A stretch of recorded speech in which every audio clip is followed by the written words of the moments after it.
It's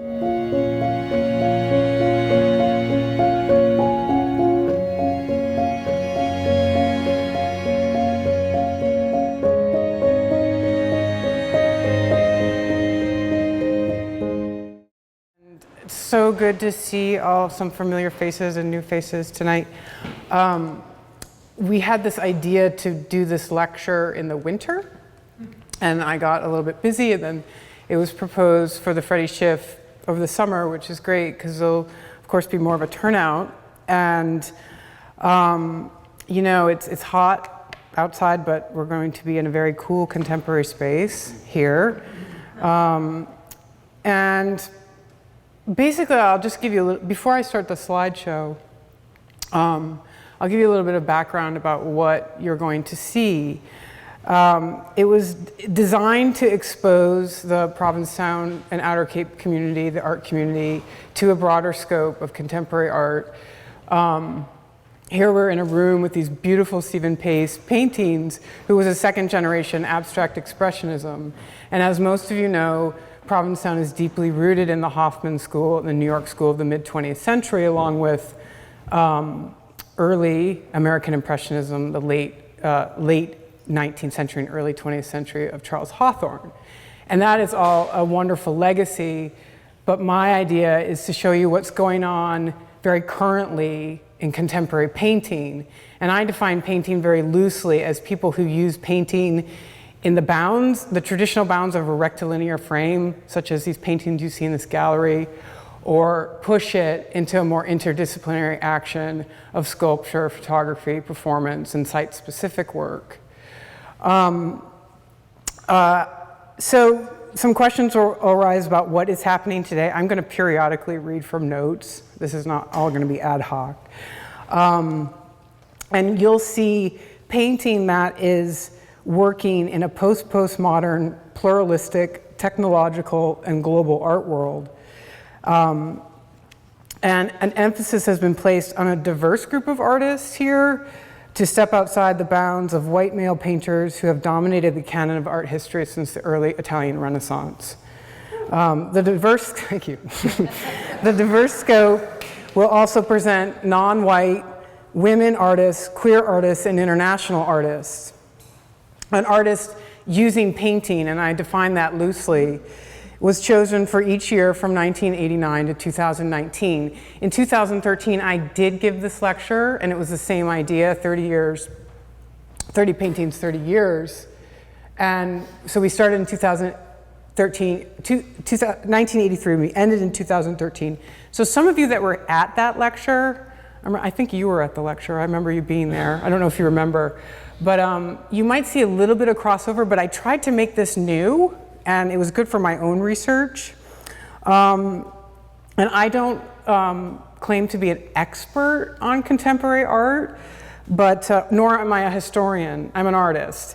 But I am an avid follower of painting's history and the current trends that are going on today to navigate how painters, other artists, fit, and my own work fit into a historical dialogue, whether it's conceptual, technical, or formal.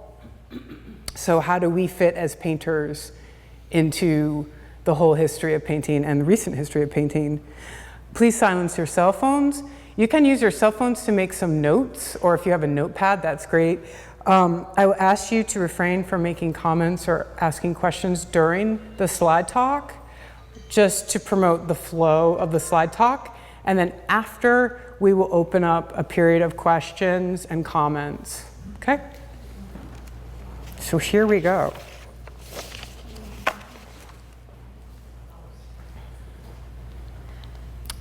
We're gonna start in 1989 with the artist Shari Levine. This piece is called Meltdown.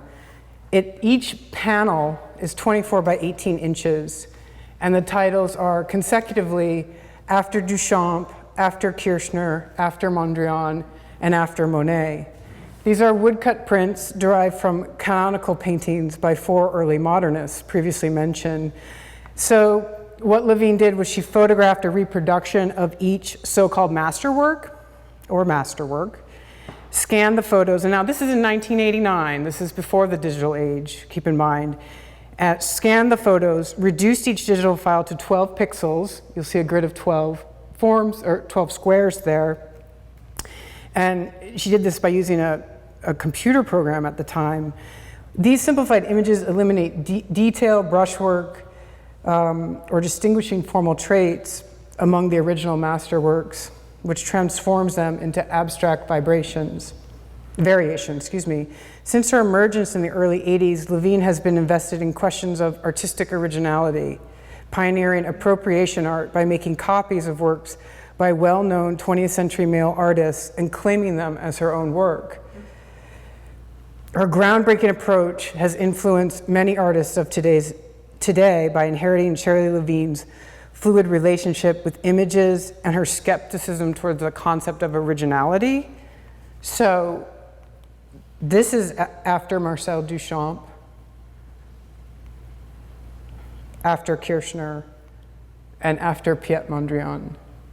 So distilling the images to make them sort of have a seriality or a multiplicity that weren't defined by the original works.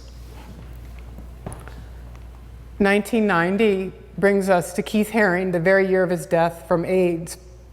What you're seeing here is Keith Haring's painting on a BMW, and on the right is a silk screen called Icons. It's 21 by 25 inches. Haring moved to New York in 1978 and found a thriving alternative art community downtown that was developing outside of the gallery and museum system. Alternatively in the streets, the subways, clubs, and former dance halls of downtown Manhattan. Here he became friends with the artist Kenny Scharf and Jean-Michel Basquiat. He also was hanging out with musicians, performance artists, and graffiti writers that comprised the burgeoning art community, now deemed the downtown scene. He took his lexicon of calligraphic alla prima images, alla prima meaning he would paint in one session very smoothly, fluidly, without fear. The lexicon were hearts, babies, angels, and dogs. He took these images to the subway streets to revolutionize the notion of graffiti writer as artist.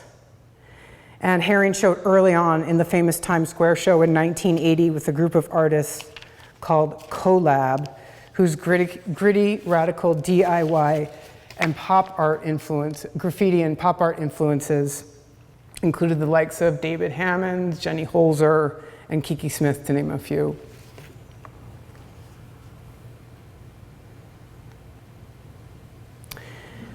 In 1991, this is an artist named Jessica Stockholder, deeply rooted in painting, but she is constantly challenging the boundaries, blurring the distinction among painting, sculpture, and environments. This piece is untitled and in parentheses JS number 058. A lot of these contemporary works are untitled, but then there's a parenthesis of something that you can attach to, which is an interesting way of titling. You'll notice that throughout this. And this is mostly made of wood-bound material. It's 51 by 90 by 43 inches. So it's a type of new painting that comes into the space of the gallery beyond the flatness of the wall. And Stockholder has said, form and formal relations are important because they mean something. Their meaning grows out of our experiences as physical mortal beings of a particular scale in relationship to the world as we find it and make it. I'm just going to show you another Jessica Stockholder piece. This is a much later piece from 2015. It's called A Freezer, and she lives in, I believe she's from and lives in Chicago still. There's a variety of material here for this installation piece: a bathtub, oil paint, a Chicago street lamp with an LED light, a rubber diamond pattern mat, plasticized green fabric, cast resin circle with sculpey and resin. So you'll see this new idea in postmodern art about a pluralism of material, and even to the extent where the didactic right here is incorporated into the actual painting on the wall and the piece. as to make it an entire whole, and that things aren't separated but together in an environment.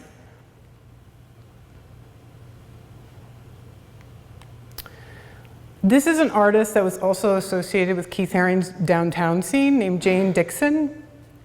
As I mentioned, she and Haring were part of a very important 1980 show called Times Square Show, which she actually did the poster for. I don't have an image of that poster. It was held in an old massage parlor on 7th Avenue. And Dixon sort of revolutionized the idea of surface, the materiality of surface, to come up with a new narrative about subject.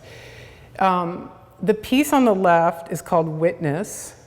She lived in Times Square where her studio was, and that point before Giuliani came in and sort of cleaned it up and Disneyfied the area. It was full of peep show parlors and prostitutes and a lot of shady dealings going on, but these artists were very attracted to this sort of undercurrent and seedy underbelly that they found inspiration from. And the Witness pieces were lithographs. Printmaking is an offshoot of painting that allows for multiples and additions and different effects that one can't necessarily get in painting. And the lithographs were printed on sandpaper. So that materiality of surface and that alternative surface lent to that grittiness that she herself was witnessing. The two pieces on the right are from the same year and extended into 1994, 92 to 94, called Live Girls. And this is what she was seeing quite a bit. And these are oil sticks on, I think, like a black vellum. And again, that oil stick moving across that surface lent another grittiness that really sort of brought the idea of material and subject together to enhance the feeling of it. Another downtown scene artist in New York at the time was Kenny Scharf. I sort of wonder about his work and how I feel about it, but he was very important at that time, and he kind of had this very free, apocalyptic, science fiction-y style that what came out of ideas of graffiti and animation. This piece is from 1993. It's titled Flora Bursting Bugs. It's oil and silkscreen ink on linen with an aluminum and, get this, AstroTurf frame. 59 by 59 inches.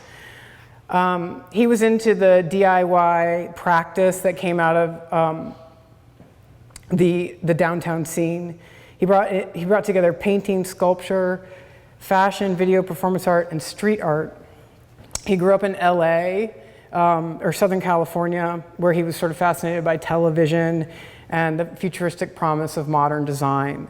His work often consists of pop culture icons, not so much here, or caricatures of middle-class Americans in like I said, an apocalyptic setting. This is a piece from the same year that I actually do, the more I've looked at it, the more I like looking at it. It's called Wetlands, 1993, oil on canvas with wood and a silkscreen frame. This, I think, shows what painting can do that reality or even photography can't, is that it can show you two parts of something at one time that we can't actually see or imagine, but we can imagine it, but we can't actually see it. So we're seeing sort of this underworld of the water and what's on top of it in this kind of goofy animated style.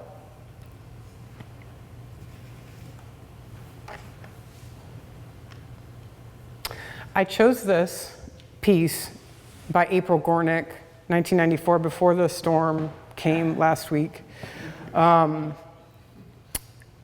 just kind of switching it over that, you know, there's still contemporary painters working on a rectilinear frame, and it's absolutely fine to do that.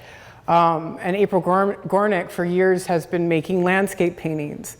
This is a piece from 1994, simply titled Landscape. She grew up in Ohio And I also grew up in Ohio, and we did see a lot of this action growing up in that flat landscape. She was born in 1953, and I really feel like she's like a true American painter who paints American landscapes. And this is also a lithograph. Her realistic yet dreamlike paintings and drawings embody oppositions and speak to America's historically conflicted relationship with nature, a conflicted relationship in that it's destructive and also beautiful at the same time. While she doesn't categorize herself as an environmental artist, she's a passionate supporter of environmental causes and has said, "I have no problem with people reading an ecological message into my work." April Gornick. Totally shifting gears now into like post-painterly abstraction and minimalism. This is a piece from 1995 by the artist Ellen Gallagher.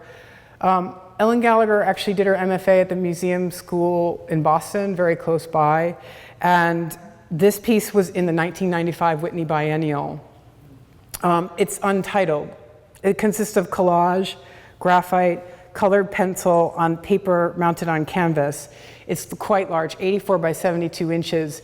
Now, I'm going to explain this piece, and you can't really see the detail of this piece on the screen, but perhaps you could look it up later on the internet and have a closer look. But just to give you an idea of what this abstraction lends to, she was heavily influenced by Agnes Martin, and also the repetitive writings of Gertrude Stein. She's an abstract painter and a multimedia artist creating minimalist work. This is crafted from multiple sheets of paper, pasted in rows to a caveat support. And she combines the postmodernist interest in race. Now just bear with me, it's actually in here, it doesn't look like it. The postmodern interest in race, gender, and identity with the grid aesthetic of minimalism. Neither wholly pictorial nor abstract, her works can be read on many different levels. They suggest visual sources as diverse as patchwork quilts and African textiles. Small line drawings of thick lips are embedded throughout this composition, which is an allusion to the negative stereotyping of African Americans in blackface minstrel shows. They're clustered in small groupings, and they resemble beaded bracelets, which are barely visible under the sheets of blue-lined penmanship paper here. And they form the rectangles in the center of these, what she deems racial signifiers, and they are a disturbing undertow and a seemingly otherwise abstract and lyrical image. So if you ever get to see an Ellen Gallagher, there's usually some explanation of what these pieces mean, and she's used abstraction as a device to touch upon broader issues about gender, race, and culture. 1996 is a painter named Milton Resnick. He was also a second-generation New York school painter, much like Stephen Pace. You see a relationship here. This is a very small painting by Resnick. It's 20 by 14 oil on paper. And even though he came from the New York school where the idea that process was subject and subject was process and things were very non-objective and the process of painting was the most important thing outside of objectivity, he started to bring figuration back into his work, these kind of ghost-like, dream-like figures. He had a long 65-year career. He lived from 1917 to 2004. So this piece is at the end of Resnick's career. And it wasn't uncommon for some of his very large-scale works to weigh about 300 pounds because of the amount of pigment that he used. I couldn't find a 1996 heavy impasto Resnick painting, but if you look him up, you'll see some of those thick paintings that he did over the course of his life.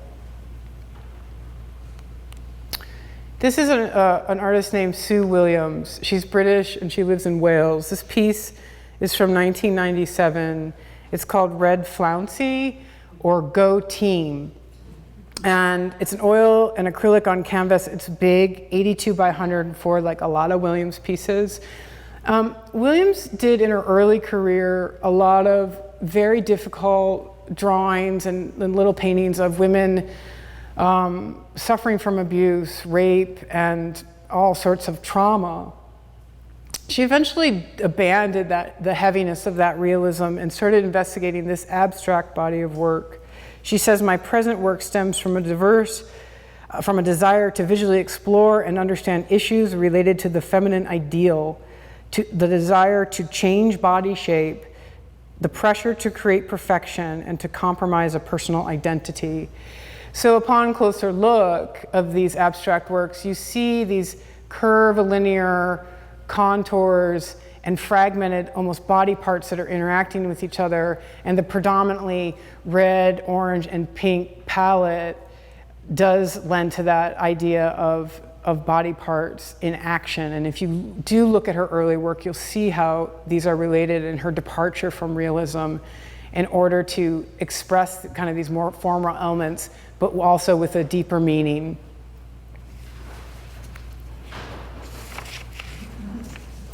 I'm using this piece by Susan Rothenberg.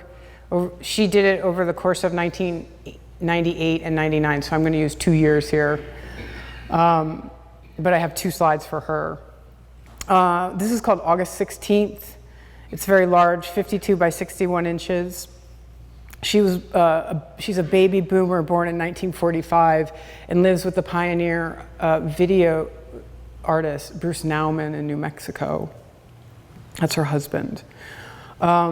This piece, she was heavily influenced by Philip Guston and his 1970 show in New York that brought realism back into painting after a long time of this kind of abstract expressionist painting dominating the art scene in New York. And consequently, what you see here is signature of Rothenberg is like you're kind of noticing something, but you don't really know what it is.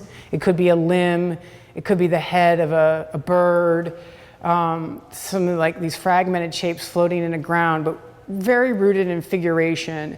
And she really emphasizes that beautiful space that painting can make that is other and that doesn't necessarily have to be described or deemed as something specific. In the late 70s and 80s, when she was in her early career, she had this breakout show of horses, a series of horses she painted, and this was part of a movement called New Image Painting or Neo-Expressionism, a movement that brought realism back into painting, but still maintained the sort of sketchy, expressive mark of abstract expressionism. And Rothenberg very well took this one image of a horse over and over, and somehow it lets us think about this rectangle as a painting. She makes it flat, but she also makes it illusional. This line in the center is just slightly off-center, slightly asymmetrical. It reiterates the flatness of the surface, reiterates what she's doing, working on a two-dimensional surface as a painter, but also brings in these accentuations of contours, these black contours that might indicate a horse behind this horse to indicate depth, or it just accentuates this horse here as a more sort of 3D form. So she brings in together the notions of figure ground as equalized space. And also this monochromatic field lends to that too. This is a very important 21st century artist named Richard Tuttle. The piece is called Lamp, and I don't have the dimensions, but I imagine that it's probably pretty small because most of his work from the year 2000 was. He works across media and disciplines, and his works are characterized by their thoughtful subtlety. So the interesting thing about Tuttle is that I think he's very much a painter and that he's always using paint, but he takes material from the studio like that is not seen by the viewer, like pieces of cardboard that are used for shipping, or scraps of paper used to make notes, or blots of paints on pieces of wood and assembles them together to make these kind of really beautiful, elegant gestures. And there's sort of like this rough-hewn nature that is sort of very human in them. And I'd say that his aesthetic direction is often discussed within the context of post-minimalism. So post-minimal, you know what minimalism is? Post-minimalism basically means that there's just like more than regular minimalism, a little bit more. So this is minimal, but it's not completely minimal because there's some more stuff in it. So that's what, when someone uses that fancy term post-minimalism, it means that it's not really that minimal, I guess, anymore, but it's rooted in minimalism. And his contributions to the contemporary art sphere are extensive, especially in today's art world trend of reusing, searching, and repurposing material. He has an extensive body of work and is not limited to just a particular look. He's made furniture, does performance, and a variety of things. He's a really wonderful artist to look at. Switching gears, this is a famous painter from New York named Elizabeth Peyton. Many of you might know her. This is a 2001 piece titled Ben Drawing. This was in my last slide lecture, I believe, but we'll talk about it again. It's a small piece. I don't have the dimensions, but most of her work is quite small. It's oil on board, some high-keyed colors here, and she puts this person in an environment of intimacy, and an intimacy of place, on the beach, on a towel, and he is also drawing, or she is also drawing. Peyton often works in watercolor and has been known for unlike this piece. And what's so interesting is that she got very famous with her paintings of famous people, pop stars, her friends, British royalty, for example. And she did these paintings in watercolor, which these edgy paintings were kind of reclaiming the watercolor medium as a non-amateur, a weekend painter medium anymore, if that makes sense. Peyton's second breakthrough show in New York City, this is interesting, was held in a room of the Chelsea Hotel. People who wanted to see the show had to go to the front desk and ask for the key. Only 50 people in 1993 saw that show. She's very internationally known now, and those 50 people, and I don't have images of them because we just don't have time. I don't have time to show you everything.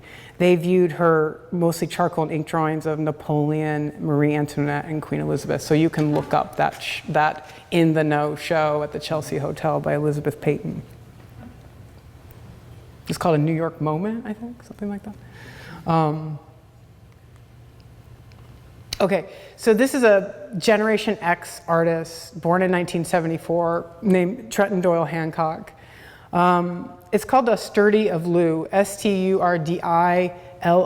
I've tried to research what that title means and I have no information, so if anyone that resonates what that might mean, then you could tell me. This is a mixed media painting on felt, and felt is a very alternative surface to be working on.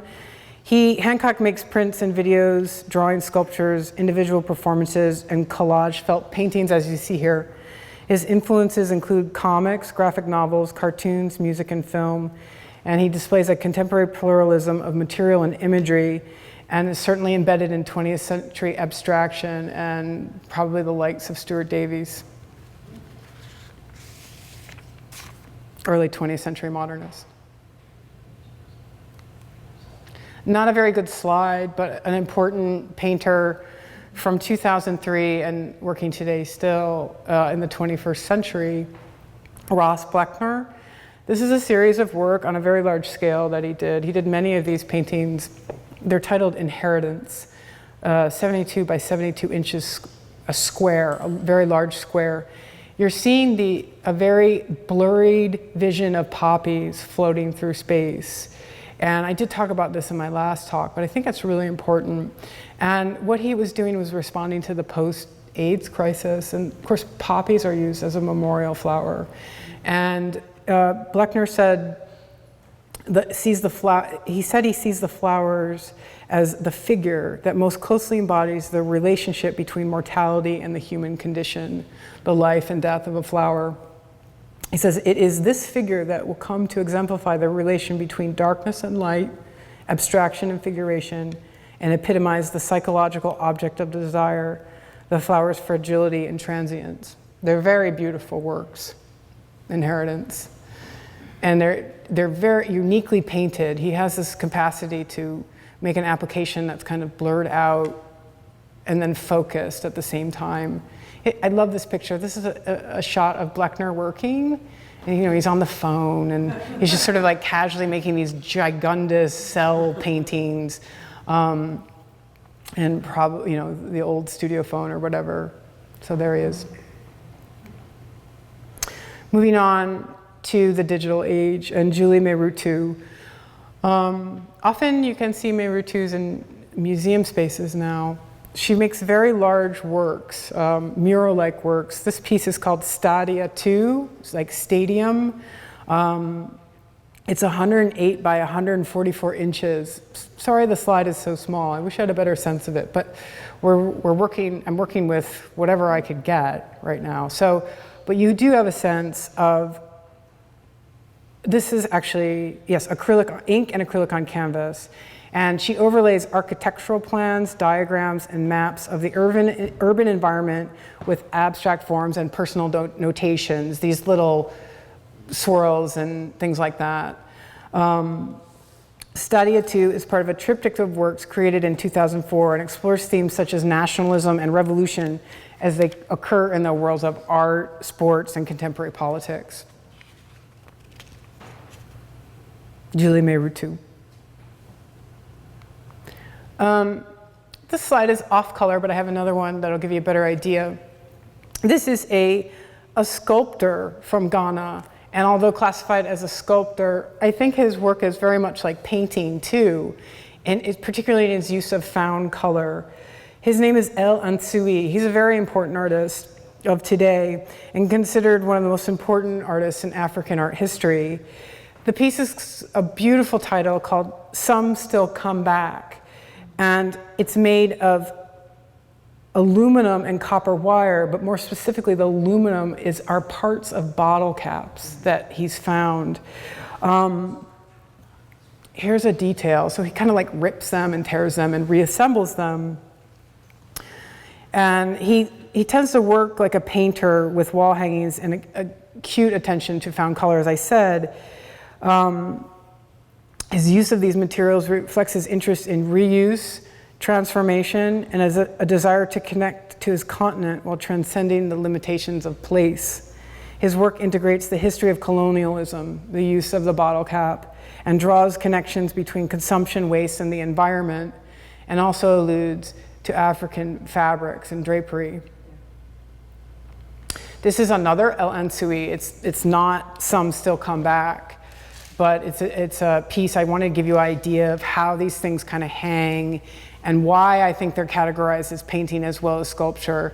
They hang non-traditionally, but they still hang on the wall, and he kind of bridges and goes over the edge of the piece, and you can get a sense of scale with the blurred figures in front. Primarily all found material. A lot of work. Okay, moving on, we're getting there, right? 2006 is a San Francisco-based artist now living in Portland, Oregon, named Chris Johansen. This is called Untitled, and in parentheses, Which Way?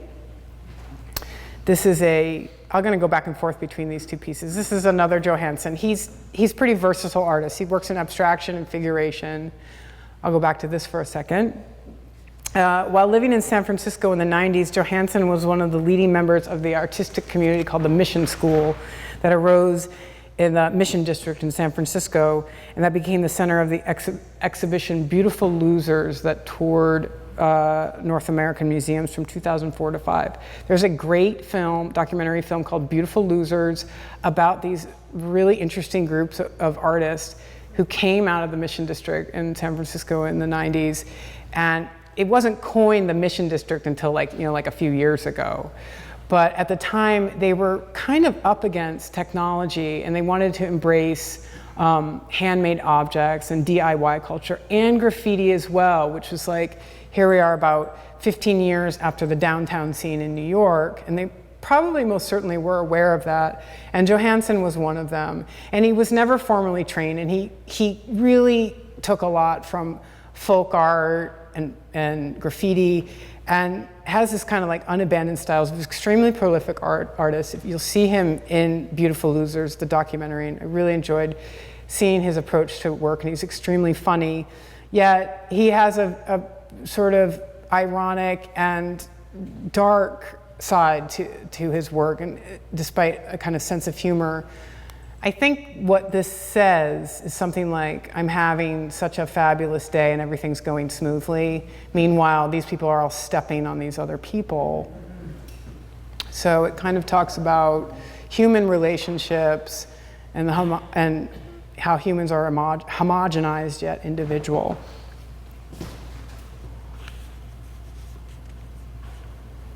A kind of similar approach can be found in the Brooklyn-based artist Amy Sillman.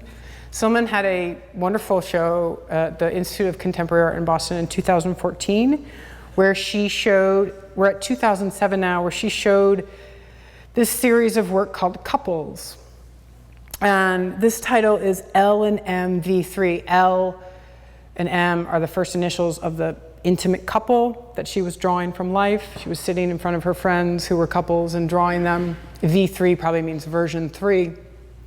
And, you know, one thing Sillman does is she's a pretty accurate life drawer, but she brings in these things that only painting can do, these abstract sort of formal relationships, to create kind of an imaginary and an almost animated scene. But we really still have a connection with the intimacy of this couple, despite the elongation of this figure that becomes this sort of abstract space here, and how the leg kind of comes way out into this field that's maybe not totally indicative of how it would look in life. But these were small pieces, ink, gouache on paper, 22 by 30, which is a standard size for a piece of watercolor paper or printmaking paper that I imagine she probably put some kind of primer on. What's interesting about the couple series is that she used them to make larger scale abstractions, which were in the same exhibit. And these were generally, I think, untitled.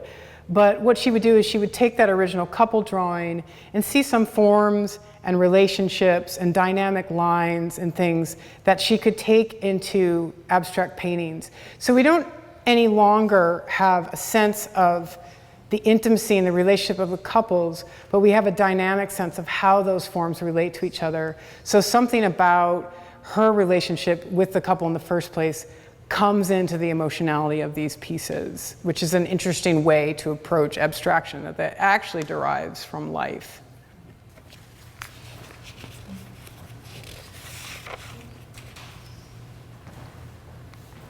A very important painter of today, Kerry James Marshall. He had a show in 2017 at the Met Breuer, and it traveled to Chicago and Los Angeles, I think. This piece is from 2008. It's called Untitled, in parentheses, Painter. Acrylic on PVC panel. He painted on PVC quite a bit. It's not that big, but it's 29 by 25 inches. Take note of what you're looking at. A female artist of color with a very black face without any pigment, pure black. It expresses the artist's view on the privileges and assumptions inherent to art making by inserting black female subjectivity into this rarefied space, that of a black female artist. Marshall challenges the traditional canon of art history. Most of Marshall's painting engages allegory and symbolism, and the subject matter often relates to the inequities of colonial regimes. And the more I looked at this, I realized this is the painter's palette, which generally acts as a shield, but also an opening to her. So a very academic painting and a wonderful understanding of light and dark and modeling and proportion, but an exaggeration of scale to talk about a broader issue of equality. He studied under the artist Charles Wright, who had an important show at the MoMA last year.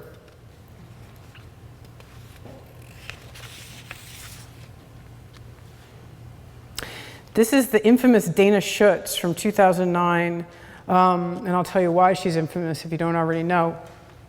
This piece is called Guitar Girl, and outside of some controversy about her work recently, she's a pretty versatile painter, an interesting painter. This is an oil on canvas with black velvet. This is the black velvet, yeah? Right in here, and she's painted over it in some cases and or left it open in others.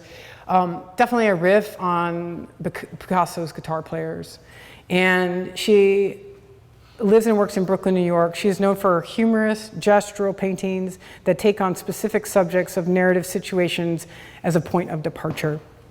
She is influenced by European cubism and symbolism from the early 20th century. She's infamously known now for her controversial painting, Open Casket, that was exhibited at the 2017 Whitney Biennial, that opened a dialogue and debate about cultural appropriation in visual art. We won't get into it tonight, maybe some other time. But if you have questions about that, we can talk about it later. Switching gears, in 2010, this originally sculptor, Mary Hillman, becomes a painter with Pink Terrace. It's an oil on wood and canvas. It's small, 19.5 by 16.25 inches. This is the canvas. This is the wood. You can't see, you can kind of see the grain there, you see. And you see the opacity of the paint move into the lighter areas of the wood. Her move into painting saw her further experiment with new techniques and mediums, bright colors, drips, flatness, and unusual geometries. She challenges the rectilinear substrate and maintains it at the same time. And this is the type of expressionism meeting minimalism. And it's interesting because she was a sculptor, and it's unique for a sculptor to become a painter. Generally, the trajectory is you paint first and then maybe you make sculpture later. But she really started this kind of unique painting that is definitely post-minimal. And in a similar vein, there's a painter I like very much. I love looking at his work. Not so good in slides. It's kind of like Mondrian. When you get up to a Mondrian and you see one and you see the application of paint, it's so beautiful. Very different from looking at it in a book. His name is Andrew Mazzullo. In 2011 is the painting is from. Painting is called 5243, oil on canvas, 20 by 24 inches. They're modestly sized, and they stem from the distilled or the style group from Mondrian's era in the early 20th century modernism from the Netherlands. And it's also called neoplasticism, distilled, and it's sort of about investing in pure abstraction. But unlike the primary colors, the yellow, red, and blue of Mondrian, he kind of uses these more high-keyed colors. They're on a small scale, and I would call them big paintings on a small scale. If you ever get to see Mazzullo, they're really lovely pieces. And although I don't know purely abstract, I get a sense of urban architecture from this as well. This is a wonderful painter. This is 2012. The piece is called Bed of Roses. Her name is Summer Wheat. It's her real name, given name. And not terribly well known, but probably known by a lot of painters more than anything. She's a painter's painter, and she's pretty young. She's refreshed figural expressionism that has resurfaced since the 1970s and 80s of Guston and Rothenberg, for example. And she's very contemporary in that she's sort of following the trend, or perhaps started the trend, of painters using varied applications. It's not all impasto work, it's not all one application, but there's a variety of washed out layers against thick layers, thin lines, thick lines, all coming together. This piece has a kind of like a fluid athleticism to it, I would say. And she's built in line with the complexity of detail at the same time. So there's, you see these faces here, quite a bit of detail, but at the same time, not much. And I believe these are possibly influenced by the works of the early 20th century Austrian painter Oskar Kokoschka. Okay, we're at 2013. We're almost done. Okay. This is an artist named Jason Middlebrook. The piece is titled, "I have been drawing cliffs my whole life. Acrylic and spray paint on maple, 93 by 41 by 1.5 inches. It's a very thin piece of maple wood taken from the tree. Middlebrook gathers his creative inspiration from both nature and technology, transferring their complex relationships into works of sculpture, installation, painting, and large-scale drawings." Here's a detail shot. And what I think is so interesting about this work, it's abstract, of course, but he's taken the substrate that painters usually use, a panel, a wood panel, and he's just taken it right from the tree and used that to paint on, which, you know, you'd think someone would have come up with that before, but it's so simple yet so genius at the same time. Are beautiful works. I have a very kind of spiritual feeling to them in a room, it's tall trees with these beautiful patterns, sort of how technology meets nature. This is a challenging painter, Laura Owens, and I say challenging because her work is very broad and she works on a lot of different styles and she can't really be defined as one specific type of artist. She had a big show at the Whitney in 2017, showed a large scope of her work, and she's still fairly young. I think she's in her early 50s.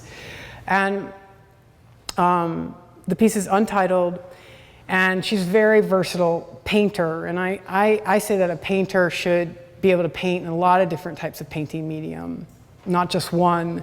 The material is ink, silkscreen ink, vinyl paint, acrylic, oil, pastel, paper, wood, solvent transfers, stickers, handmade paper, thread, board, and glue on linen and polyester. This is one component of a large 5-part piece. She's born in Ohio, went to RISD, and eventually found herself in LA, where she owns her own artist-based gallery. Her early canvases upended the traditions of painterly abstraction by incorporating goofy personal illusions. This says, when you come to the end of your rope, make a knot and hang on. These works often demonstrated her keen interest in how paintings function in a given room. She used illusionistic techniques to extend the plane off a wall or the surface. Like, these are little pieces of wood, actually, that come off of the painting. And in some cases, she would paint like a shadow underneath to accentuate that three-dimensionality. So that's Laura Owens.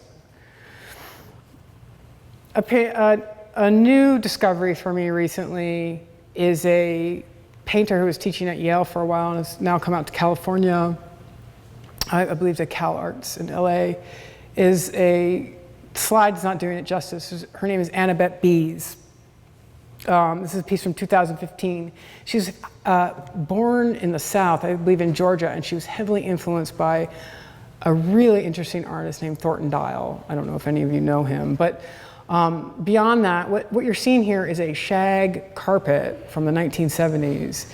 And what Bette Bees does is she takes acid dyes and in some cases makes a fire and throws the rug on a fire and generates these holes in the surface, and the acid dyes manipulate the already found pigment of the rugs. Here's a close-up view. This is a very small installation view and looks like some kind of, I don't know what this is like, it almost looks like a house. And then you see here the burns and the acid, either through fire, in some cases with fire, there's some burn marks. This probably was an acid burn. And what Bette Bees does, she cuts, tears, and burns her wool supports. The artist creates a dynamic relationship between color, saturated forms, and the negative space of the wall behind, a new concept of negative space, the wall behind, not just the space around the object that you're painting or drawing, but that wall becomes a part of the piece as well. You'd think that someone would have done this already, but it's actually fairly new. They're often hung from simple nails. The transformed rugs sag and drape under the force of gravity, and sometimes come to gently rest on the floor, so changing the space of painting, not in this one necessarily, but you see kind of the drape happening. And she is conjuring associations as diverse as oriental carpets, the minimalist felt sculptures of Robert Morris, and the 1970s era woven wall hangings. These seductive layered works often offer an expanded take on abstract painting and the New York school. Annabeth Bees. B-E-T-B-E-Z-E. Okay, back to the mission school in San Francisco, which I mentioned happened in the 1990s. This is a piece from 2016, untitled, by an artist named Alicia McCarthy. She's very well known in California right now and a little bit in New York too. It's a mixed media on panel, 48 by 48 inches. Often she works on found panels, like found wood panels that were by previous painters or whatever she can find. Like a lot of the mission schools, she combined craft, folk art, and graffiti to come up with her oeuvre. And before she was doing these paintings, she was arrested a number of times in San Francisco for writing graffiti, much like Keith Haring, and certainly was possibly influenced by him. Here's a picture of McCarthy painting in her studio. She engages with the immediate world around her and uses a focused color palette.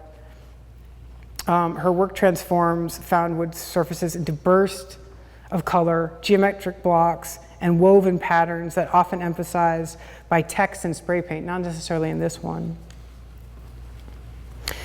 Although visually abstract, McCarthy's motifs, and she's also, you should look her up, she also does these beautiful rainbow paintings, are deeply personal, and the works often include an indication of physical presence, such as the ring left by a coffee cup, print from a boot, or a note written by the artist. So you can't see it in the work, but a lot of times you see some like idiosyncratic things that happen accidentally that most painters would try to conceal, but she lets those things show.